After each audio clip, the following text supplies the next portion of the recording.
eclesiásticos en general, pero de uno en particular, que es justamente el cura Padilla.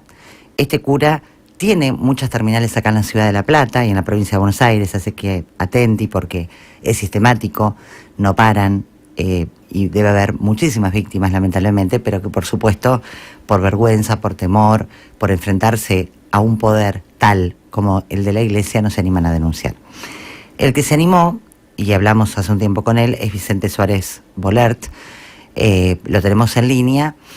Nos contó antes del juicio, visibilizó, bueno, todas las irregularidades que veía, porque primero fue víctima, obviamente, de este cura, abusador, un cura además que estuvo muy ligado con los Carapintadas, un cura que fue capellán en la época de los militares, un cura con mucho poder, claramente, ¿no? Tienen contactos por donde te imagines. Así que primero tuvo que enfrentarse a la Iglesia. Habló con Dios y María Santísima y bueno, todos le ofrecían dinero o te vamos a trasladar a este monasterio, al otro, a aquel. Dijo, no, yo de acá, la verdad me voy, porque justamente un abuso lo que tiene que hacer es condenarse, no perdonarse. Esto que siempre ponemos en debate, ¿no? El abuso es delito, el pecado y todo lo demás no va, acá hay que condenar. Y cuando empieza a tomar ese camino, que es el que él decide, porque hay que respetar al que no lo decide, y el que decide por supuesto que también, le ocurre lo propio con la justicia. Entonces cuando hablábamos con él antes del 2 de mayo, que fue el inicio del juicio, nos decía, a ver, no tienen, no me están garantizando el debido proceso, no tienen el mismo modus operandi conmigo que con el cura. Al cura le posibilitan que Aguer, que no suena mucho a los platenses porque fue hasta hace poco nuestro arzobispo, Aguer, puede hacer un Zoom, los curas, los obispos, todo el sector, digamos, del victimario, pueden, le aceptaron como herramienta hacerlo, no tener que viajar a La Pampa y demás. En cambio, a los testigos que presentaba la parte, la querella, bueno, no, tenían que ir hasta allá, hasta La Pampa, con lo que esto significaba. Bueno, estaban realmente obstaculizando, ahí está, el proceso judicial. Lo tenemos en línea porque queremos preguntarle, bueno, ¿cómo arrancó? Él ya su parte la declaró, aportó lo que tenía que aportar y bueno, continúa de todas formas, por supuesto, este proceso. Vicente Suárez Bolert entonces en línea con nosotros. Vicente, buen día. Mariana Sotele te saluda, gracias por atendernos. Buen día, Mariana. Muchas gracias a vos por el espacio. Más tranquilo, menos tranquilo, mareado, movilizado, ¿cómo estás? Sí, un poco de todo. Más tranquilo, sí, porque ya pude declarar, que fue hasta ahora lo más difícil que me ha tocado atravesar, pero lo más liberador, sin duda. Tuve varias horas en La Pampa, de forma presencial, como pidió la defensa, así que estuve ahí poniéndole el cuerpo a la declaración. Y bueno, ahora siguiendo muy de cerca el desarrollo del juicio.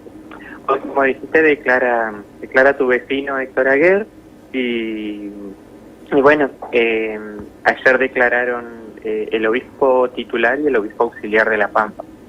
Y la verdad pasó lo que desde la red de sobrevivientes y yo personalmente pensé que iba a pasar, faltas de memoria, desconocimiento, perplejidad. Nadie en la iglesia sabía nada cuando la justicia se los preguntó, por lo menos hasta ayer. Capaz Aguer hace un poco más de memoria, pero no creo. Recordanos, Vicente, sí, bueno, entonces hasta acá, digamos, todos los actores de la iglesia que están acompañando los testimonios dicen no me acuerdo de nada, o sea, esto yo no tuve... Nadie se acuerda de nada. Bien, y Aguer era el que, te pregunto, y perdóname que no me acuerdo bien el detalle, pero son muchos casos los que seguimos de cerca. Aguer, vos te habías acercado personalmente y él era el que te había ofrecido algo de dinero y que vengas a un monasterio de acá. Exactamente, a un monasterio, no, al seminario diocesano de La Plata, porque en ese momento también había salido otro fraile de General San Martín, pero que era oriundo de La Plata, de nombre Mariano. Era seminarista en La Plata, pide entrar a la orden de Padilla y a los pocos meses sale también. Y eso se da casi en simultáneo con mi salida. Es decir, que en mayo de 2016, cuando yo me acerco personalmente al Obispado de La Plata, también estaba Aguirre enterado de esta situación y, por cierto, muy disgustado de ambas, la salida de Mariano, Fray Mariano en ese entonces, y de mi salida. Yo no, que fue una de las cosas que me preguntó la defensa, no reservé un turno para solicitar, de que me concedan una audiencia. Simplemente me apersoné en el arzobispado, conté mi situación, se la comunican al obispo y me recibe inmediatamente. Cuando lo que estoy al tanto de que él declaró en su momento cuando se le preguntó, era que él no tenía ningún registro. Tucho Fernández también, que ya era obispo para ese entonces, en 2019, dijo que no constaba ningún registro de mi visita. Así que bueno, ya nos puede anticipar un poco esa respuesta, qué es lo que va a decir Aguirre, que no se acuerda, que no hay registros, que bueno, básicamente que yo nunca dije nada. Claro, sí. Se borran, Sí. Y se llaman el silencio, ¿no? Que es un poco el que calla otorga, bueno, Sí. y callar también es mentir. Sí, pero a la vez yo te digo honestamente, en el fondo esperaba que los obispos dijeran otra cosa. Uno siempre tiene esa esperanza, ¿no? Sí, de que sean un poco más humanos, pero bueno, no creo que sea el caso. ¿Hasta cuánto va a durar el juicio, Vicente? En teoría hasta el 9 de mayo, pero como se fueron retrasando algunas declaraciones, por ejemplo, el día que yo declaré, se extendió todo más de lo previsto porque el cura acusado decidió hablar, así que mi declaración, que estaba prevista a 8:30, se realizó a las 11 de la mañana, y eso fue retrasando todos los demás testimonios. Así que calculo que unos días más se va a extender. Bien, y decime, porque vos decías, la verdad que declarar fue lo más difícil que me pasó hasta acá, ¿no? Lo más movilizador, pero también liberador. Más allá de todos estos avatares, pues la verdad que cada víctima tiene una peregrinación, hablando de la religión adentro de la justicia. Sí. Más allá de eso, es como el único canal que vos sentís que te va a aliviar, que vos decís, bueno, mira, yo quiero esto y quiero justicia. ¿Qué es lo que te va a hacer bien en todo este marco? Mira, todos los elementos que arrojó la investigación, para mí ya son un paso importante, independientemente de la condena, que si la hay también soy muy consciente y trato de ser siempre muy realista. Es un cura que ya está pisando, si ya no es que pasó los 70 años, existe la libertad condicional, la domiciliaria. En ese sentido, soy consciente que los privilegios van a seguir muy presentes en este y en un montón de causas más. Pero todos los elementos que arrojó la investigación, especialmente las pericias, para mí fueron sumamente importantes. ¿Sabes por qué? ¿Por qué?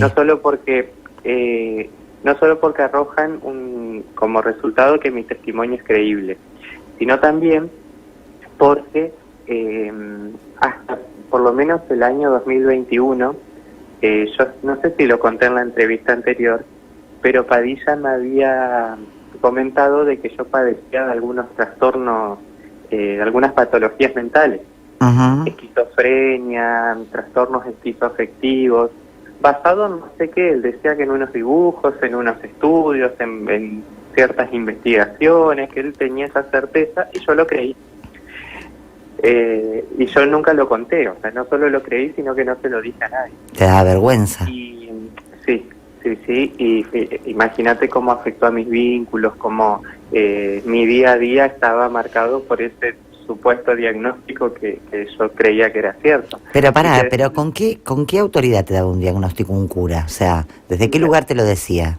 Cuando uno ingresa a las comunidades se hacen ciertos estudios psicodiagnósticos, siempre lo hace una persona llegada a la iglesia o un sacerdote, y bueno, cuando yo cuento esto en la comunidad de Paraguay, después de años de haberme ido del convento de La Pampa, se lo comento a otro sacerdote, hacen unos nuevos estudios y él me dice que sí, que este diagnóstico era cierto y que las estructuras del convento, de la estructura religiosa, era la única adecuada para que yo pudiera llevar una vida ordenada y nada, no le hiciera daño a nadie, pudiera ser acompañado adecuadamente. Entonces yo siempre, en 2018, dejo la vida religiosa, me alejo por completo de la iglesia. En 2019 denuncio, en 2020 son las pericias, en 2021 recién me entero de que no era cierto, de que ese diagnóstico nunca existió. Así que yo más allá de lo que decida la justicia, ya todo lo que descubrí en el camino y todo lo que pude reconstruir en el camino, para mí es más que suficiente, porque hay certezas no solo por mi testimonio, sino por toda la investigación de que dije la verdad, de que mi testimonio es creíble, de que los hechos ocurrieron. Y también pensaba, después de la declaración, de que para mí la peor derrota que tiene Padilla es que yo pude reconstruir mi vida. No fue cuando él me echa del convento, me dijo que nunca iba a poder ser feliz, de que nunca iba a poder encontrarle un sentido a mi vida, y lo encontré. Así que sus peores predicciones nunca se cumplieron. Y me parece que esa es la derrota más grande que él tiene. Mira vos, yo te escucho atentamente y además de que me moviliza mucho todo lo que contás, es como interpelar con tu testimonio a la sociedad en general en lo siguiente. Vos fíjate lo que decías, bueno, para mí hasta acá ya el proceso me sirvió. ¿Por qué? Bueno, porque rebatió un diagnóstico que me habían hecho creer en la iglesia, que yo era peligroso, porque más o menos te habían dicho eso, ¿no? Que eras un peligro para la sociedad, que mejor te quedaras ahí. Y después también que me creyeron. Vos fíjate cómo las víctimas coinciden en esto, ¿no? La necesidad de que te crean, porque justamente hasta acá lo que está costando en la justicia, porque no tiene perspectiva, bueno, porque en realidad en vez de garantizar determinadas cuestiones para la víctima, pareciera que complejiza todo y la revictimiza. Pero como sociedad también, como nos tenemos que plantear esto, porque es muy importante para una víctima eso, que le crean, decir, che, te voy a contar algo y que no se lo cuestionen, que vos lo puedas liberar y que sientas que en el otro, en la mirada del otro, te está diciendo, che, qué mal la pasaste, te creo, ¿no? Me parece que es clave y como sociedad podemos ir avanzando, un sector al menos que es el más reticente y el que sigue con las denuncias falsas y todo este cuento, poder empezar a ser más empático con la víctima y a escucharla y a creerle, ¿no? El yo te creo, me parece clave. Exactamente, y por eso no es casual que yo me haya acercado primero a la red de sobrevivientes, claro, y no a otros espacios. Bueno, primero se lo comunico a la iglesia no hace nada. Me acerco a la red en 2019 y lo dije en la justicia, nunca con la intención de denunciar, nunca estuvo en mis planes denunciar a nadie. Pero yo primero necesitaba hablarlo, necesitaba que alguien me escuche y la red me escuchó. Y la red me acompañó y cuando yo decidí que era el momento de denunciar en la justicia, lo hice. Pero lo primero que uno necesita es que alguien lo escuche, que alguien que hable el mismo idioma. Y la red en ese sentido cuenta con profesionales excelentes, Liliana Rodríguez, Mariana Catanzaro, pero que es la asesora legal de la red, pero con un montón de personas, de ciudadanos y ciudadanas argentinos que han atravesado lo mismo en instituciones eclesiásticas. Y a eso me refiero con el mismo idioma. Personas que entienden este proceso particular y esta problemática particular que son los abusos eclesiásticos. Es muy específico, bueno, tal cual, es muy específico. Y además que, bueno, vos también cuando fuiste a la iglesia, porque, a ver, uno está dentro de una institución, además de la dependencia que te habían generado, ¿no? Con ese diagnóstico y con tu día a día de esa institución, vos primero que dijiste, bueno, lo voy a plantear acá. Vos primero quisiste que te crean en el lugar a donde vos creías que pertenecías. Bueno, la primera y gran expulsión fue, andá, te doy un dinero, andá para allá, andá para el otro lado, el traslado, ¿no? Que lo hacen evidentemente con los abusadores, curas y demás, y con las víctimas. Deben movilizar ambos sectores. Así que esa actitud de la iglesia es tan dolorosa como el mismo abuso. Claro, claro. Porque uno cuando ya se desliga de eso y ya no cree, bueno, te da un poco lo mismo lo que haga la iglesia, pero en relación a la fe y a las creencias, ¿no? Pero cuando uno ha creído toda su vida y ha confiado en lo que la Iglesia enseña y en lo que la Iglesia hace, ese silencio o esa complicidad o ese silencio cómplice, la verdad que es tan dolorosa como el mismo abuso, porque destruye lo más íntimo que uno tiene en ese momento, que es la fe. Y nada, por eso digo que es tan o igual o más doloroso que el mismo abuso.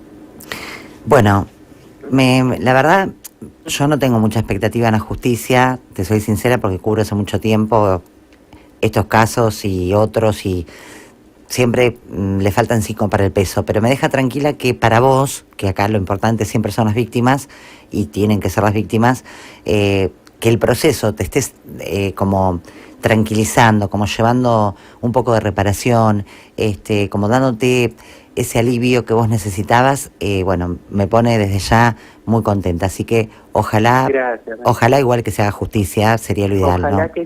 Ojalá que sí, pero tengo esa tranquilidad de que siempre, dentro y fuera de la iglesia, dentro y fuera de la justicia, siempre fui con la verdad. Y eso la verdad que es una tranquilidad enorme. Haber podido contar mi verdad en la justicia también ha sido, como te digo, difícil, pero totalmente liberador, y siempre con la frente en alto, siempre con la verdad. Y bueno, acá seguimos la lucha. Hay muchas personas que después de que me integré a la red han llegado, personas que siguen llegando, y ahí estoy también acompañando. Uno de los testimonios en estos días de debate fue que a partir de lo que me pasó pude construir un liderazgo positivo dentro de la red. Qué bueno. Que se traduce en el acompañamiento, en el sostén a otros sobrevivientes de abusos eclesiásticos, y también en el ejercicio de la docencia. Ahora en un ratito entro a la escuela y bueno, mi mundo afortunadamente hoy es otro, y me hace muy feliz. Y lo pudiste reconstruir, que no es menor, Vicente querido. Bueno, contra el pronóstico de la iglesia, acá estoy. Ahí es, claro que sí, vas a seguir estando y cada vez un poquito mejor, porque vos supiste lo que querías, allá fuiste, la peleaste, como decís, la luchaste y estás en ese camino. Gracias por esta comunicación, y por supuesto vamos a seguir de cerca todo este proceso judicial hasta que llegue la condena, que esperemos que sea la que tenga que ser. Así esperamos. Bueno, gracias a ustedes por el espacio. No, por favor, un abrazo. Chau, chau. Ahí estaba entonces Vicente Suárez Boler.